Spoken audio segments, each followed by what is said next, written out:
the Iowa spirit on 8.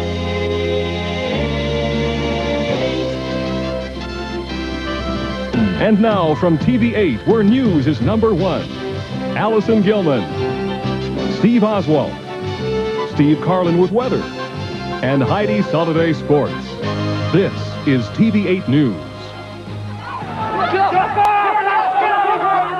Hundreds, perhaps thousands of Chinese students and protesters are dead tonight after government troops pushed through Tiananmen Square in Beijing. Tens of thousands of troops have moved into the square, firing again at civilians tonight, and as many as 200,000 soldiers are believed to be on standby as the world anxiously waits to see what will happen next. Good evening, everyone, and thanks for being with us tonight. The movement for democracy in China is not dead.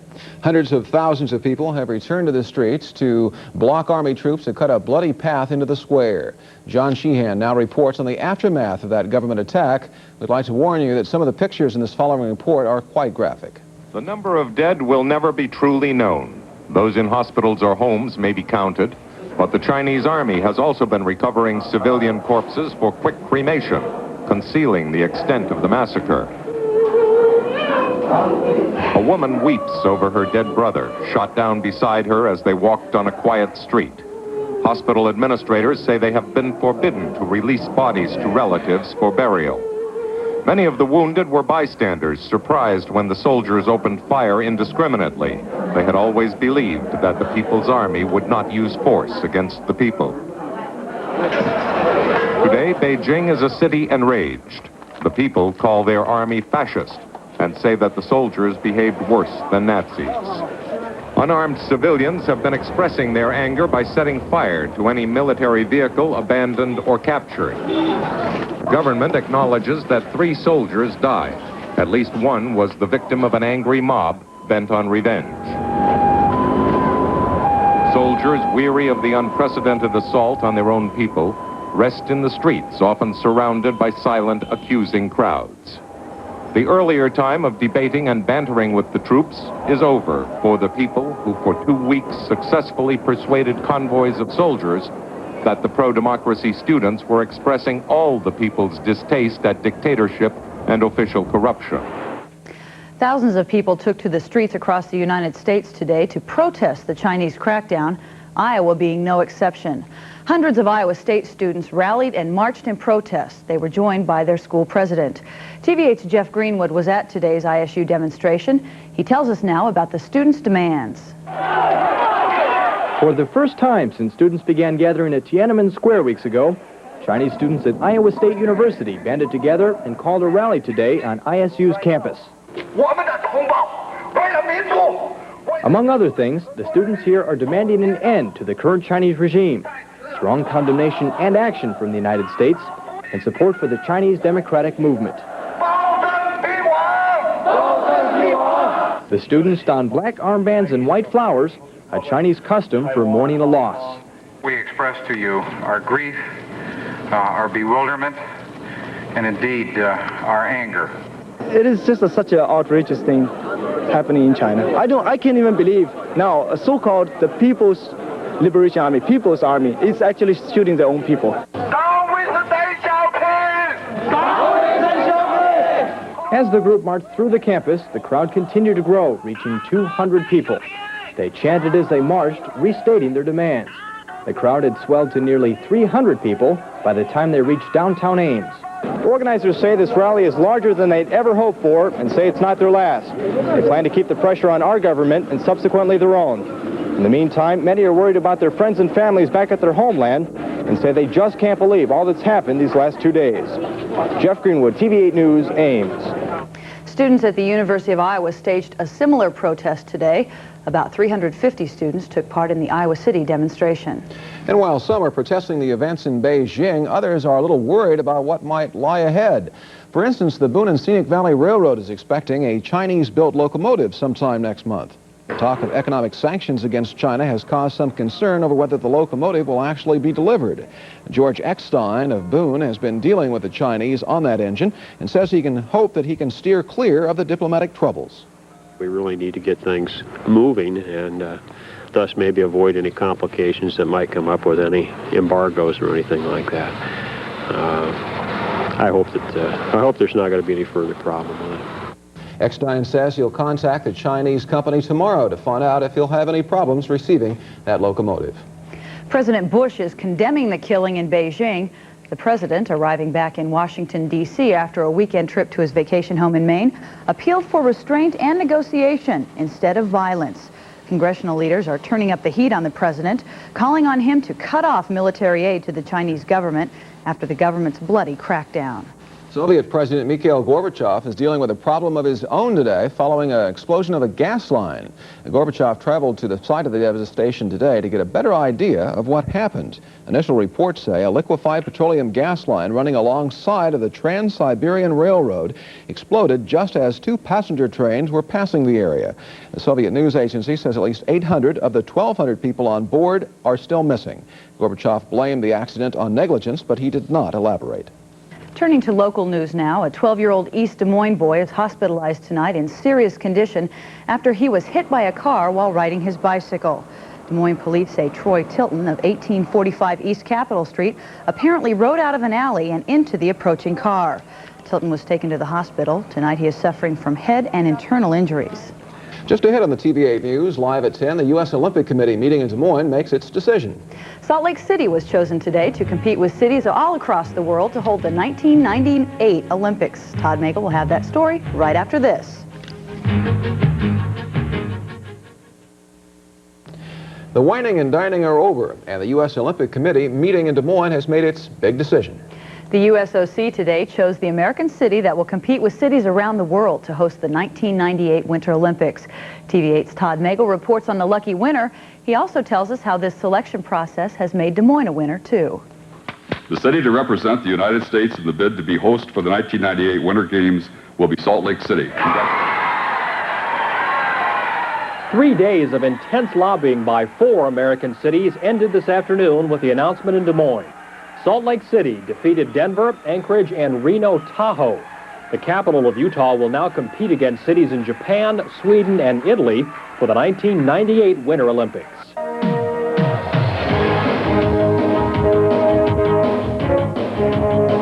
All 4 American cities pulled out all the stops in Des Moines this weekend. Each city created elaborate video presentations trying to sell the 93-member Olympic Committee.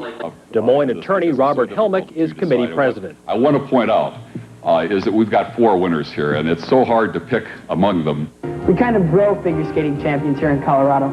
Denver and the other 3 cities promised the best Winter Olympic facilities and travel arrangements for athletes, and millions of dollars in incentives.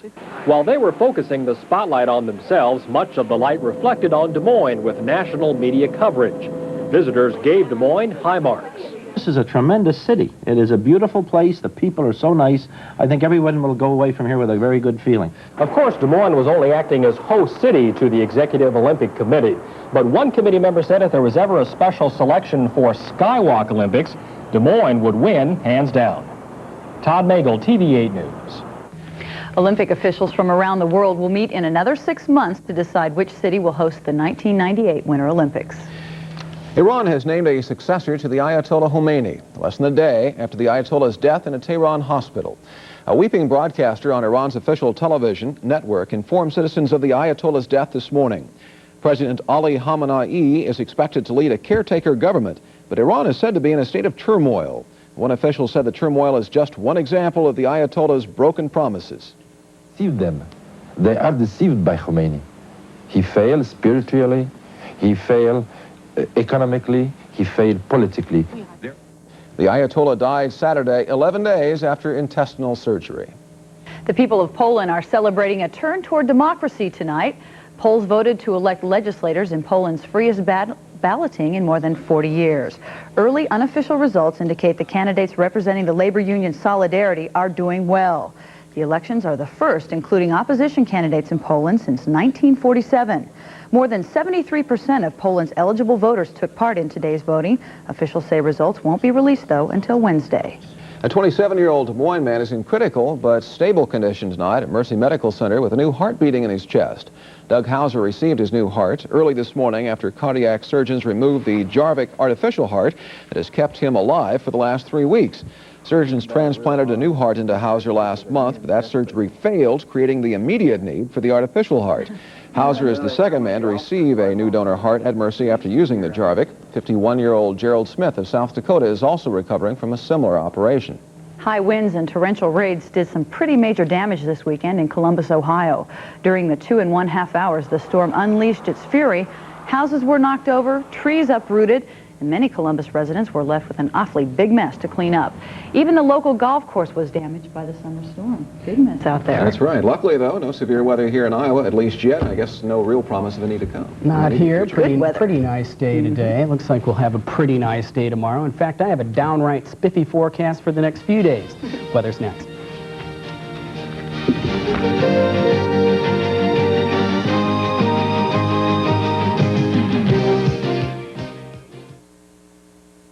For the latest official forecast, 24 hours a day, call TV-8 Weather, 262-7173.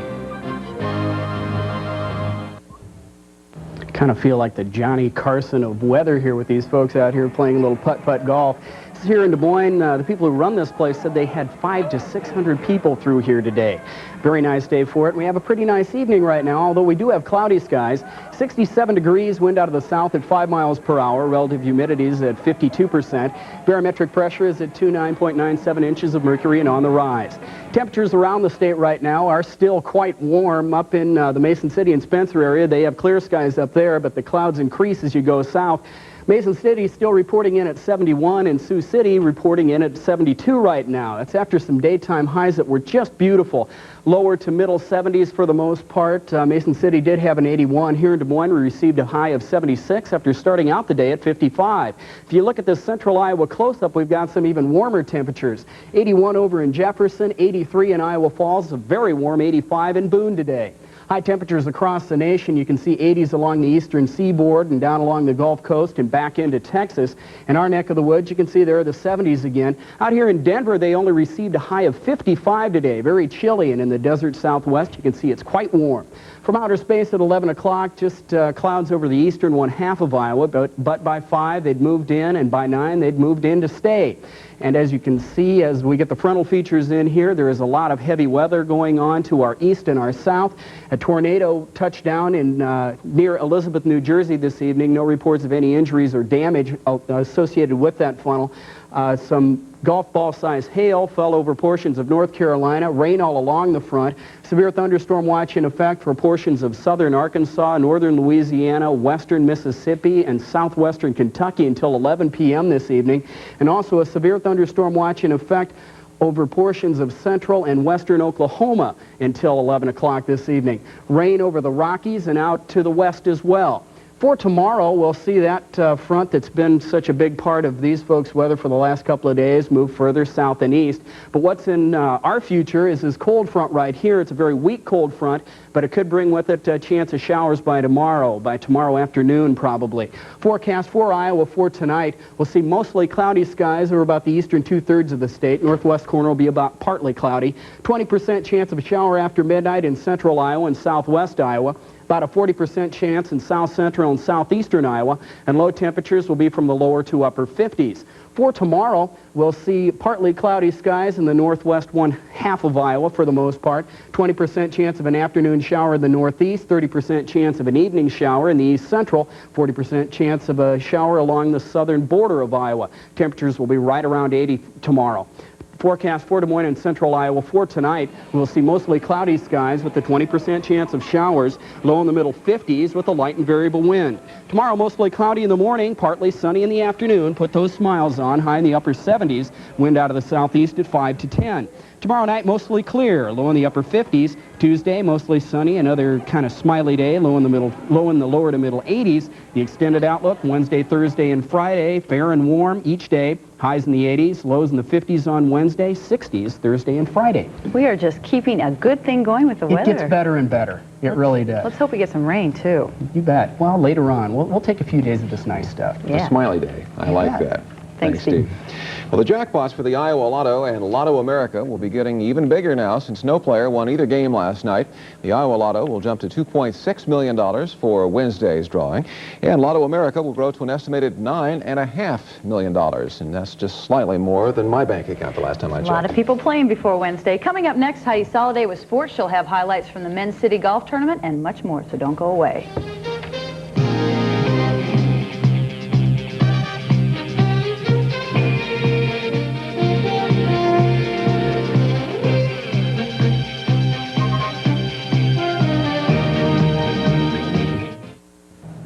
Well, it happens just once a year, and today was the big day for the Men's City Golf Tournament. And there was a new name at the top of the leaderboard, Steve. Rob Pomerantz captured his first Men's City Golf Championship today at Waveland by the slimmest of margins. Pomerantz led all qualifiers with a 3-under par 67 on Friday. He set himself up for a birdie at the par 4 6th hole this afternoon. His second shot from about 100 yards out wound up about 2 feet from the hole. Pomerantz promptly knocked it in en route to a 2/108 for his 27 holes today and the title.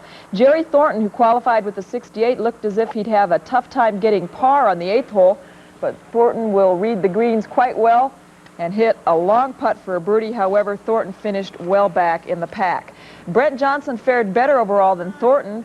Johnson got a birdie at the 9th to help him to 3rd place, which is where he started the day.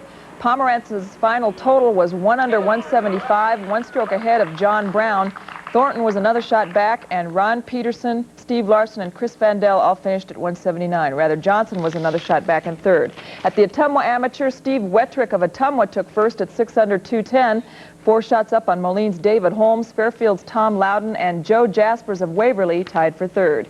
It was all Tom Byram today at the Kemper Open in Maryland. Byram sank this birdie putt at the 8th hole to go to 16 under par, and that's where he finished, which is a tournament record. He carded a final round of 3 under 68. There was a 3-way tie for second, 5 strokes behind Byram. Tommy Armour III, Jim Thorpe, and Billy Ray Brown wound up at 273. A playoff determined the winner of the Rochester International. Both Patty Sheehan and Ayaka Okamoto closed with 10 under par 278s. But Sheehan parred out on the first extra hole, and Okamoto didn't. Sherry Turner and Nancy Lopez tied for second. A couple of upsets today at the French Open Tennis Championships, both involving Americans. 2 young players from the U.S. went at it in this match, and the winner in the 4th round, Florida teenager Jim Courier over 5th-seeded Andre Agassi. Courier won in 4 sets. Boris Becker was pushed through 5 sets before disposing of Guillermo Perez Roldan to move on to the quarterfinals. Former Clemson standout Jay Berger is also still alive. In women's action, 2nd-seeded Gabriela Sabatini was stunned by Mary Jo Fernandez of the United States. Fernandez is on to the quarters with a 6-4, 6-4 win. Top-seeded Steffi Graf had little trouble knocking out Silvia Lafrata of Italy in straight sets, 6-2, 6-1. The quarterfinals begin tomorrow morning. 6 home runs today for the Chicago Cubs as they blasted St. Louis 11-3 at Busch Stadium. The Cubs had hit just 5 homers in the month of May, but this is June, and this is Scott Terry on the mound. Sean Dunston sends the pitch into left, and after 2, the Cubs led 1-0.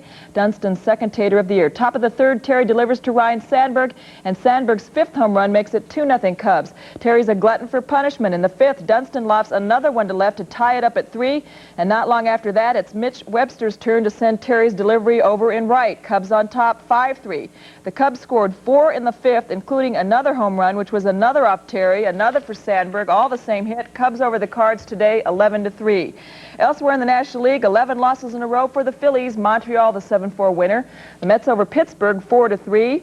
Last year, Kevin Mitchell hit 19 home runs for the Giants. Today, Mitchell hit his 19th this season. That's the best in the major leagues. Mitchell's career high is 22, but it was Atlanta over San Francisco today 6-3. John Franco picked up his 16th save as Cincinnati beat the Padres 5-3. The red-hot Houston Astros won their 10th straight and 2nd extra inning game in a row over the Dodgers, 7-6 the final today in 13. The Dodgers exploded to a 5-0 lead in the 1st. Mike Scioscia with the grand slam to right off Bob Forsch. Scioscia now with 3 homers this year. But the Astros pulled to within 6-5 in the 5th when Louis Meadows connected for his very first round tripper of the season. It also happened to be a grand slam. Then in the 13th, Mike Scott's sacrifice fly scored Rafael Ramirez for the 7-6 win. Scott goes to 9-3 for the year as the 2 teams came within 5 innings of the Major League record for innings in consecutive games, and that is one obscure record, I must say. Baltimore also keeps streaking along. The Orioles picked up win number 7 in a row as they downed the Tigers 7-4. In the first inning, Randy Milligan cranked out a Frank Tanana offering into right. A 3-run shot put Baltimore on top to stay 3-0. Milligan has 3 homers this year. Phil Bradley got his 4th homer for Baltimore in the 7th to make it 5-1, and the Orioles went on to beat the Tigers 7-4. Dave Stewart is the first American League hurler to win 10 games as Oakland shut out Cleveland 4-0. Toronto trailed Boston 10-0, but came back to post a 13-11 12-inning victory. New York also had a 10-0 lead on Milwaukee and managed a 12-9 win. California topped Kansas City 5-1. It was Seattle over Texas 2-1. And Chicago edged the Twins by the same score. In the American Association tonight, the Iowa Cubs dropped a doubleheader to Columbus. Cubs are on to Toledo on Tuesday. And in the College World Series in Omaha, Arkansas ousted North Carolina 7-3, and it was Florida State over Wichita State 4-2. In the Daily Double, at Prairie Meadows, Sassy Wind won the first, Haxton's Pete the second. Number 7 and 6 paid $29, and there was one perfect ticket in the 6-shooter, and that lucky bettor earned over $6,000. And also today, Dale Earnhardt earned a victory in the Budweiser 500 in Dover, Delaware. Good for him. And good for that lucky bettor. You bet. Yeah. That's a lot of money. Nice pot. Well, beautiful day for everyone tomorrow, heading back to work. We'll have a recap of that beautiful weather forecast when we return. Well, Steve, tonight we'll see mostly cloudy skies with a 20% chance of showers toward morning, low in the middle 50s. Tomorrow, mostly cloudy in the morning, partly sunny in the afternoon, high in the upper 70s. Right now, it's cloudy and 67. Thank you, Steve, and thank you for staying up late with us this Sunday night. That's this late edition of the TV8 News. Good night.